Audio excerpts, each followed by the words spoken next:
बिस्मिल्लाहिर्रहमानिर्रहीम। हमारा जो आज का टॉपिक है वो क्वांटम मैकेनिक्स रिलेटेड है, particle in one dimensional box. तो particle in one dimensional box को समझने से पहले हमें ये पता होना चाहिए श्रोडिंगर वेव इक्वेशन जो है उसकी बहुत सी एप्लीकेशंस हैं, और particle in one dimensional box Schrodinger wave equation की ही एक एप्लीकेशन है, that is the simplest application. अब हम इस इक्वेशन को सॉल्व क्यों करते हैं? इस इक्वेशन को सॉल्व करना हमें कैसे रिज़ल्ट तक लेके जाएगा जिसमें हम साबित कर सकते हैं कि क्वांटम मैकेनिक्स में एनर्जी जो है वो क्वांटाइज्ड है। इसकी फाइनल इक्वेशन को जब स्टडी करेंगे तो अंदाज़ा होगा, जब कोई माइक्रोस्कोपिक पार्टिकल एक स्पेसिफिक रेंज के अंदर मूव करता है काइनेटिक एनर्जी के साथ, उसकी जो एनर्जी होगी वो क्वांटाइज्ड होगी, अनलाइक द क्लासिकल मैकेनिक्स।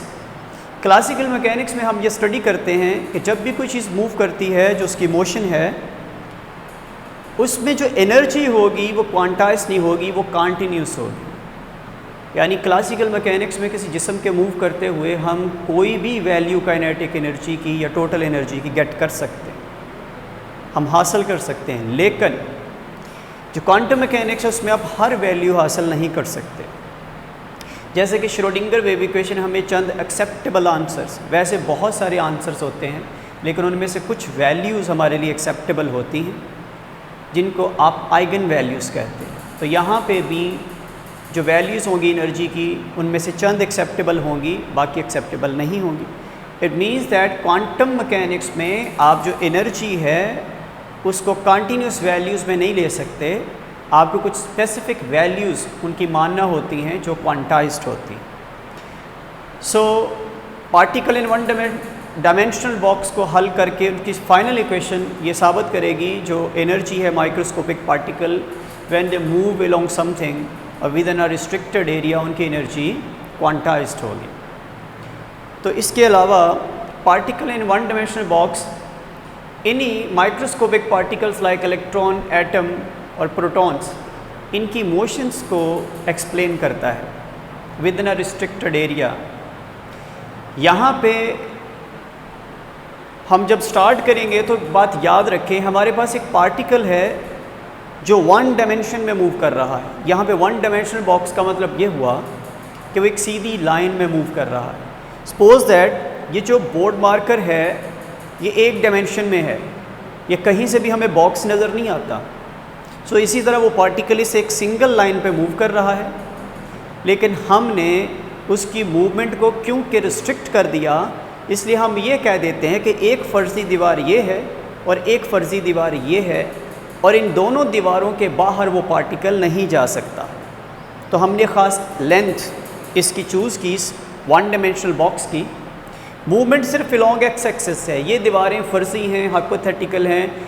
हम सिर्फ ये कंसिडर करते हैं कि इस पार्टिकल की मोशन इन दो दीवारों में रिस्ट्रिक्टेड है, तो ये कभी भी इन दीवारों से बाहर नहीं जा सकता। सो ये देखें, ये एक्स एक्सिस पे मूव कर रहा है पार्टिकल, ये वो दीवारें बना दी गई हाइपोथेटिकल, यहाँ पे पोटेंशियल एनर्जी इन्फिनिटी है। मतलब इन दीवारों पे पोटेंशियल का इन्फिनिटी होने इस बात को साबित करता है कि पार्टिकल इसके आउटसाइड तो क्या, इन दीवारों पे भी एग्जिस्ट नहीं कर सकता, इन दीवारों के अंदर ही एग्जिस्ट करेगा। और इस अंदर, इस पार्टिकल के अंदर, वन डायमेंशनल बॉक्स के अंदर जो पोटेंशियल एनर्जी वो ज़ीरो है, जबकि काइनेटिक एनर्जी मैक्सिमम होगी। मतलब ये पार्टिकल इस बॉक्स में रहते हुए अपनी मर्ज़ी से, आज़ादी से हर तरफ ट्रांसलेशनल काइनेटिक एनर्जी के साथ मूव करेगा, बट विदाउट एनी अट्रैक्शन और एनी रिपल्शन। हम जानते हैं माइक्रोस्कोपिक पार्टिकल्स की जब मूवमेंट हम स्टडी करते हैं तो हम ये जानते हैं कि जो पोटेंशियल एनर्जी उनकी होती है, this is due to presence of bonds, due to presence of forces of attraction and repulsions.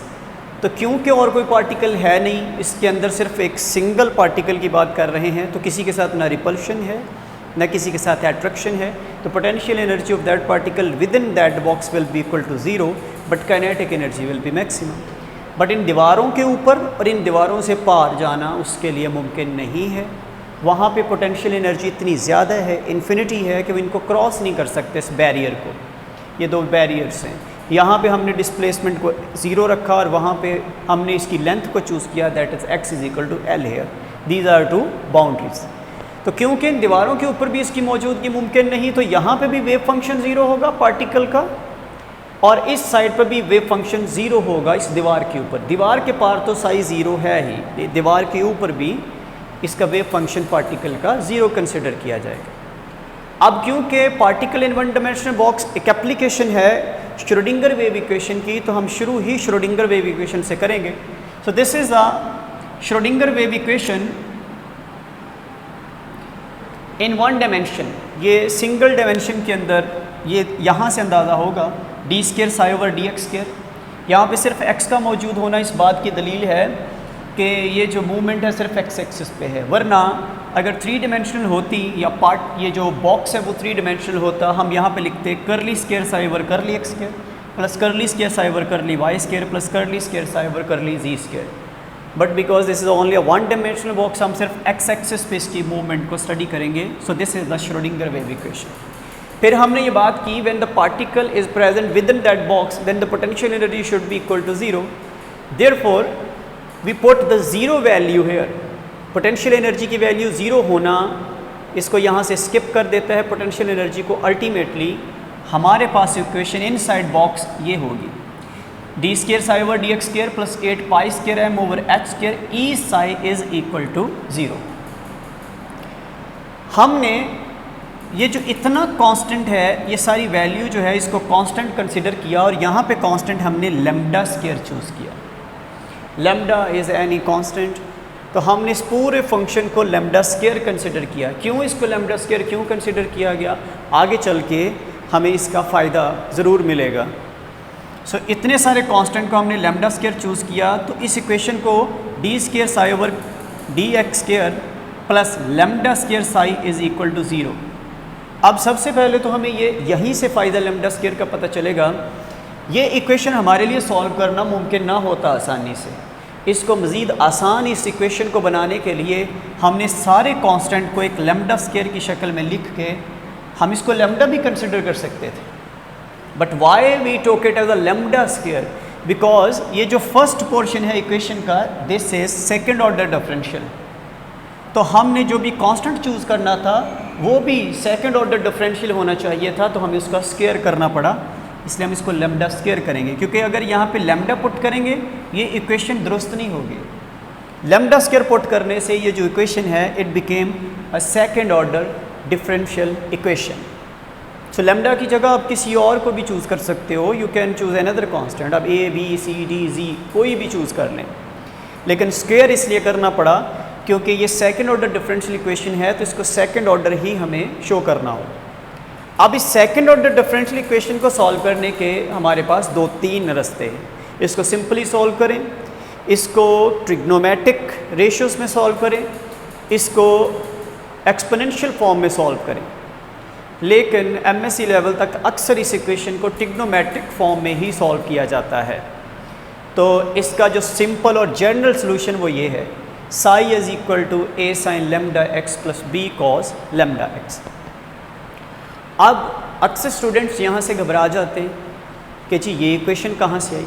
दर हकीकत ये जनरल सोल्यूशन है इस सेकेंड ऑर्डर डिफरेंशियल इक्वेशन का।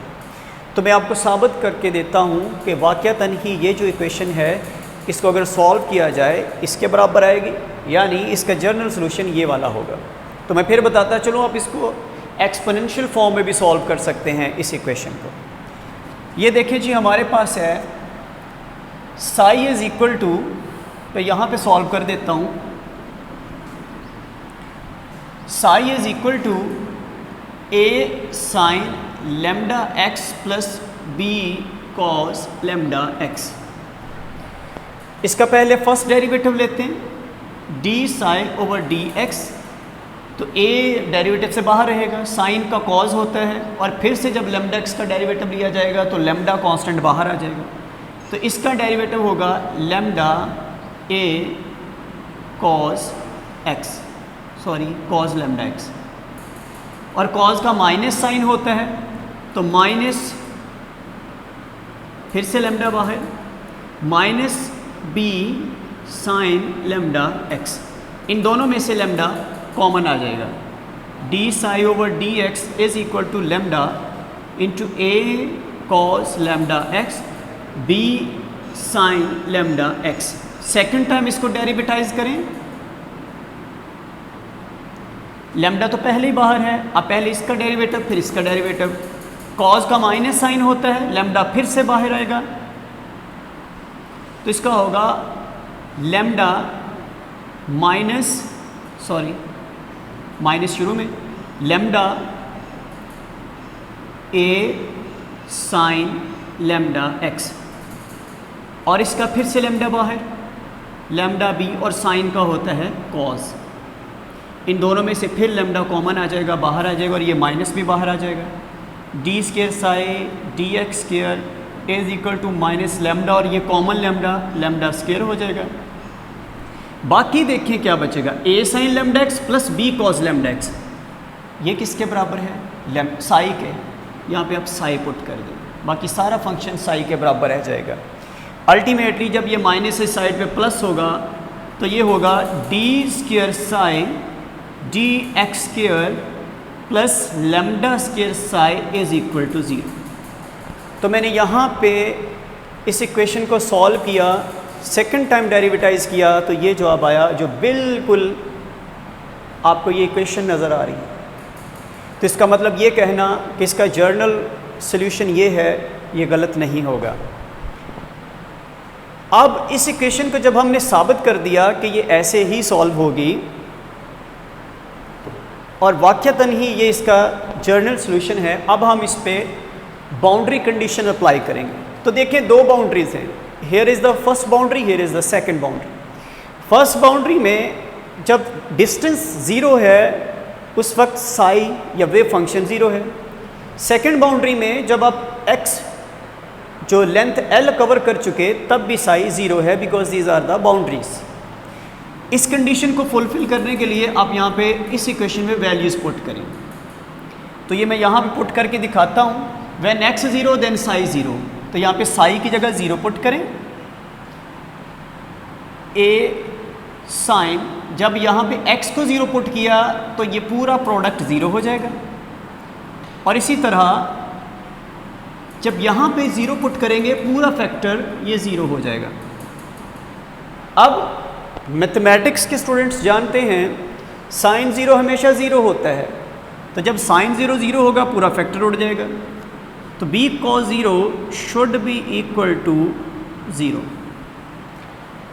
और एक मैथमेटिक्स का बेसिक रूल है, जब दो चीज़ें मल्टीप्लाई हो रही हों और उन दोनों का जवाब ज़ीरो हो दोनों का प्रोडक्ट ज़ीरो हो, तो एक बात फाइनल हो जाती है कि उन दोनों में से एक चीज़ ज़ीरो होगी। तो कॉज ज़ीरो तो ज़ीरो नहीं होता, आप कैलकुलेटर पे इसको पुट करके देख लें, इसका आंसर 1 होता है। It mean cos zero can never be zero, it means that B is zero. इन दोनों में से b ज़ीरो है, तभी ये प्रोडक्ट ज़ीरो के बराबर आया। जब हमने b को ज़ीरो साबित कर दिया बाउंड्री कंडीशन अप्लाई करने के बाद, तो अब इस इक्वेशन में इस b की वैल्यू ज़ीरो पुट कर दें। जैसे ही b की वैल्यू ज़ीरो पुट की गई ये पूरा फैक्टर उड़ जाएगा। अब साई बचेगा is equal to a sine lambda x। Now we get more shorter equation, हम इस इक्वेशन से इसको फर्दर शॉर्ट कर चुके। अब उस पर सेकंड बाउंड्री कंडीशन अप्लाई करें, वो क्या है, when x is equal to l then psi is equal to 0। तो साई की जगह 0 पुट करें और इस x की जगह l पुट कर दें, ये इक्वेशन आ गई। अब फिर से वही रूल कि या तो ये टिग्नोमेट्रिक रेशियो 0 होगी या नॉन टिग्नोमेट्रिक 0 होगी, पर a क्या है जो नॉन टिग्नोमेट्रिक है, that is the amplitude. Amplitude can never be equal to 0 here, तो इसका मतलब साइन लेमडा एल ये 0 के बराबर होगा। अब साइन कहाँ पे 0 होता है, तो ये मैथमेटिक्स में एक और चीज़ आपको याद करवाता चलूँ। जिस वक्त आप कोऑर्डिनेट्स को स्टडी करते हो ट्रिग्नोमेट्री के रिलेटेड, तो याद रखें ये जो वाई लाइन होती है ना, यहाँ पे कॉज 0 होता है, और ये जो एक्स एक्सिस होता है यहाँ पे साइन अक्सर ज़ीरो होता है, साइन वैल्यू ज़ीरो होती हैं और यहाँ पे कॉज वैल्यू ज़ीरो होती है। तो याद रखें यहाँ पे जब साइन वैल्यू ज़ीरो होगी, इस लाइन को क्या कहते हो आप, यहाँ से ज़ीरो घूम के आए 2 पाई, फिर घूम के आए 3 पाई 4 पाई एंड सो ऑन। आप इस लाइन को n पाई कंसिडर करते हो, यानी पाई की कोई वैल्यू, चाहे वैल्यू यहाँ पे हो चाहे यहाँ पे हो, पाई हो 2 पाई हो 3 पाई हो 4 pi 5 pi 6 pi 7 pi 8 pi, this line will show sine zero. इस पूरी लाइन पे साइन की वैल्यू ज़ीरो होगी, sine pi zero, sine 2 pi zero, sine 3 pi zero, sine 4 pi zero, so we write down it sine n pi is equal to zero. So इसका मतलब अगर sign n पाई zero होगा तो हमने इस lambda l की जगह n पाई put कर दिया, sine n pi is equal to zero, तो लैम्डा l की जगह n पाई आएगा। तो जब lambda l should be equal to n pi, तो यहाँ से आप लैम्डा की वैल्यू फाइंड आउट कर सकते हो, ये l मल्टीप्लाई हो रहा है उस साइड पे डिवाइड हो जाएगा। बट यहाँ पे लैम्डा इंपॉर्टेंट उतना नहीं जितना लैम्डा स्क्वायर है, क्योंकि हम पहले यहाँ पे पढ़ चुके हैं। अब इसका स्क्वायर लिया तो इस पूरी वैल्यू का स्क्वायर आ गया। अब हम इस इक्वेशन को जिसमें लैम्डा स्क्वायर की वैल्यू है उसको कंपेयर करेंगे इस लैम्डा स्क्वायर के साथ। Left is equal to left, right will be equal to right, इन दोनों की राइट को उठा के आप इक्वल कर लें। यहाँ पाई स्क्वायर से पाई स्क्वायर उठ गया, यहाँ से अगर एनर्जी की वैल्यू निकालना चाहेंगे एच स्क्वायर उधर मल्टीप्लाई हो गया, 8m इस एल स्क्वायर के साथ आके डिवाइड हो गया। So this is the question जो मैंने इसको सॉल्व करने से पहले बताया था कि ये क्यों ज़रूरी है। ये क्वेश्चन साबित करती है एनर्जी इज़ क्वांटाइज्ड। एनर्जी कैसे क्वांटाइज्ड है? Because energy is depending upon the value of n and n is the principal quantum number.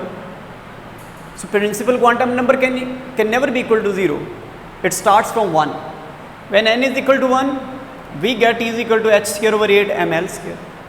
When there is a second orbit, we will have to multiply this whole value with 4. When it is third orbit, 3 3 is 9. The energy value will be 9 times. When the fourth orbit, this energy value will be 16th time and so on. लेकिन यहाँ पे एक बात, यहाँ से बात साबित होती है कि एनर्जी क्वांटाइज्ड है। Value is single time, 4 time, 9 time, 16 time, 25 time, 36 time, इसके दरमियान की जो वैल्यूज़ हैं वो कभी भी नहीं मिलेंगी, क्योंकि एनर्जी कॉन्टीन्यूस नहीं है क्वांटम मैकेनिक्स में और माइक्रोस्कोपिक पार्टिकल्स के केस में। तो ये क्वांटाइज्ड वैल्यू यहाँ से साबित हुआ energy is quantized because it is depending upon the number of orbit और value of the principal quantum number.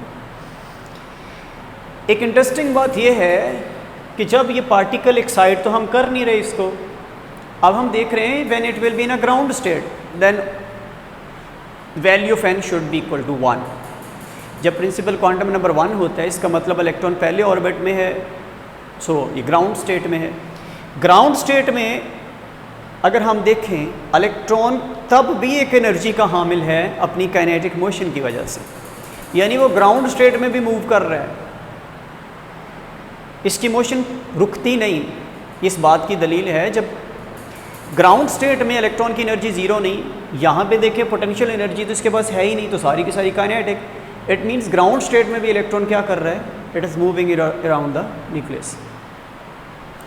अब ग्राउंड स्टेट में भी ये वैल्यू दे रहा है H square over 8 ml square, तभी इस वैल्यू को हम बोलते हैं zero point energy. Zero point energy means the energy of the electron while it is revolving around nucleus in its ground state. तो ग्राउंड स्टेट में भी इलेक्ट्रॉन के पास अपनी एनर्जी मौजूद होती है। सो यहाँ से साबित करने के बाद हम आगे चलते हैं। हमारे पास इक्वेशन ये है psi is equal to a sine lambda x, जबकि लैम्डा की वैल्यू यहाँ पे है n पाई ओवर l, इसको उठाएं यहाँ पे पुट कर दें, psi is equal to a sine n pi l x, ये इक्वेशन। इस इक्वेशन से हम एक और नया काम शुरू करेंगे, हम नॉर्मलाइजेशन को फाइंड आउट करेंगे और सबसे बड़ी बात इस a की वैल्यू को फाइंड आउट करेंगे। सो आज का हमारा फर्स्ट पोर्शन जो है वो कंप्लीट हुआ।